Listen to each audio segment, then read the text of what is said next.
So in the latest version of BetAngel, we've further enhanced the ability to pull in live racecourse data, but we've also enhanced the way that you can display this on BetAngel and the ease with which you can get this data pushed right in front of you on your favourite trading screen.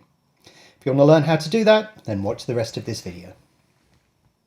If you're interested in learning to use BetAngel, head on over to our website where you can download a free trial. If you're interested in learning how to use it, then head over to the BetAngel Academy where you can do exactly that. And if you want to talk to like-minded people, then head on over to our forum.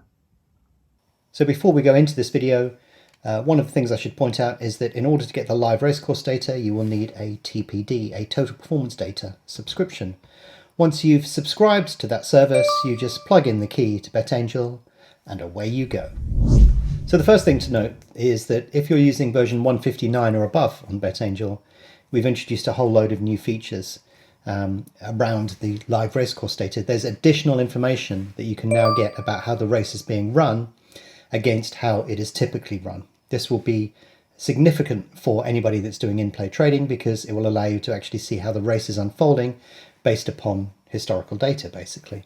That information is available within BetAngel now, but better than that, it's even easier than before to be able to put that information on your favorite trading interface. So one of the amazing features within BetAngel Professional is the ability to pull in live racecourse data. You can see here we've got things like position of the runner, distance to leader, speed that they're running at the moment. You can see this guy's going to post, how much of the race is left, and so on.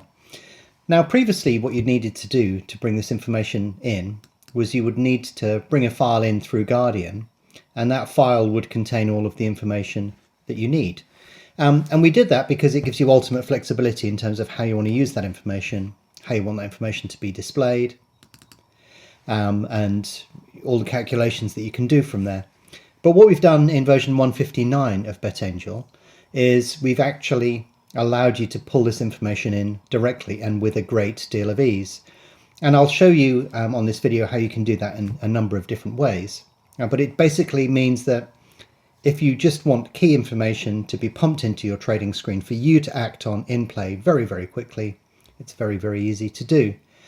And if we look at the one-click screen here, each one of these columns that you see on the one-click screen can be designed to do pretty much whatever you like. That's one of the great things about the one-click screen on BetAngel. And if you want to amend any one of these columns that you see here, then you can click on this option here. This will bring up the customizable column designer. So you can see here we've got current miles per hour, distance to finish, all of these things. If I click on the custom column, this will bring up the custom column editor. And then you can see that we can actually bring in a whole range, as many columns as you like. But if I pick on, say, column 15, for example, we can actually name it whatever we like. We can give it a tooltip. We can get it to inherit all sorts of characteristics. But if we click on this drop-down menu here, this says, what does this column do? So you can see here the default is place a back bet. You can place a lay bet. You can cancel bets, start automation, servants. But you can also see here display additional information, display stored values. These would be things that you create in automation, but now we have display TPD automation. And if I click on that drop down menu, you can see it's just a case of bringing in that information straight in to the software. You don't have to write any automation. You can basically just say, I want the speed of these particular runners displayed in a column. So if I just type in here, speed, we can change the background color, the foreground color. We can change pretty much everything basically. And I save that. When we actually go to this column chooser here, there will now be a thing called speed. And if we actually have a look, there it is. Then you can actually see that we've got the speed there.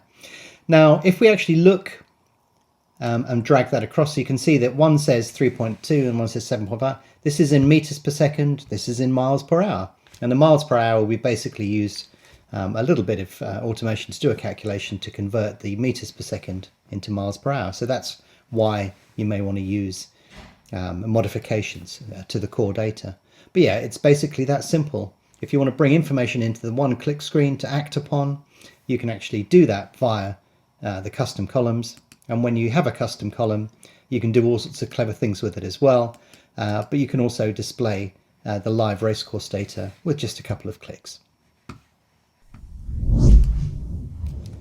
So when you fire up the ladder interface, there's an area up here that you could use that a lot of people don't use. And we're going to use it to display some information and also manipulate the sort of data that comes down to us from here. So if I click on the ladder settings, these are separate from the main settings because the ladder can be modified in so many ways. It's got its own separate area. If I click on that, we go to the additional information area because that's the bit that we're going to use to display data at the top of the ladder. So we have to add information into that area. So if I add an item, we have preset information here, and the preset information are all of these sort of things. So you can see there's a lot of information that you can put within there. And what I'm going to do here is something really simple. I'm just going to put the selection name. It's quite small as we see it in here, so we need to make that a little bit bigger. So if I actually go in there and make it huge, and I'll make it bold as well, you can see there's a problem there. Basically it's hidden, but that's simply because we haven't made the additional information area big enough. So let's make it bigger, and you can see here we've got those names in big bold writing at the top of the screen. Now what I'm also going to do here is I'm going to add another item of preset information.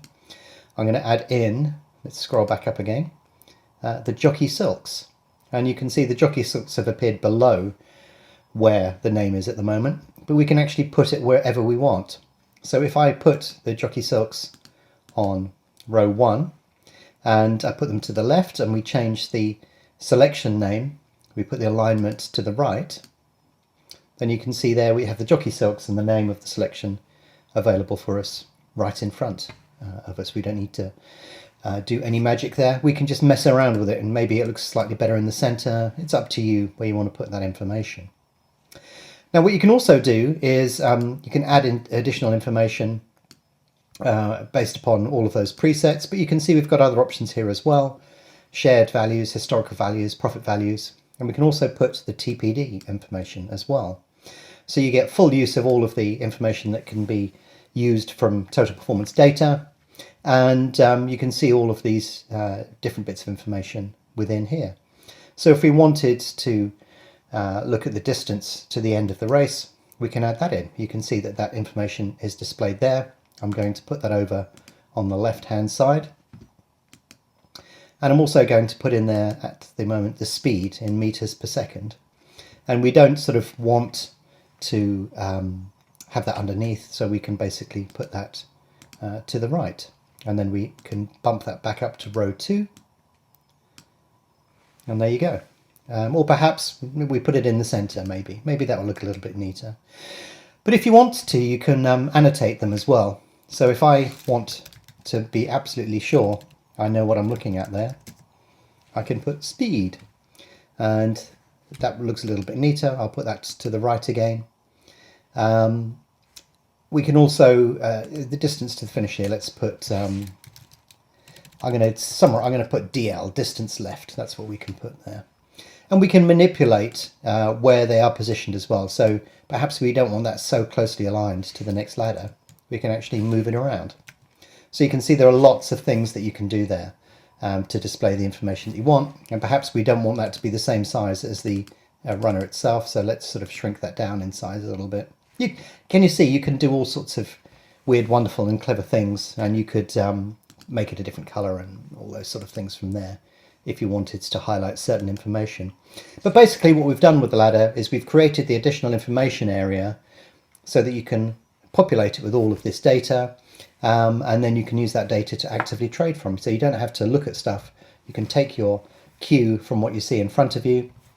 If you want to use automation to create variants of this combined data, pump additional information to you, then that's very simple to do as well. But if you wanted to display additional information on the ladder, including the data from total performance data, it's very, very easy to do so.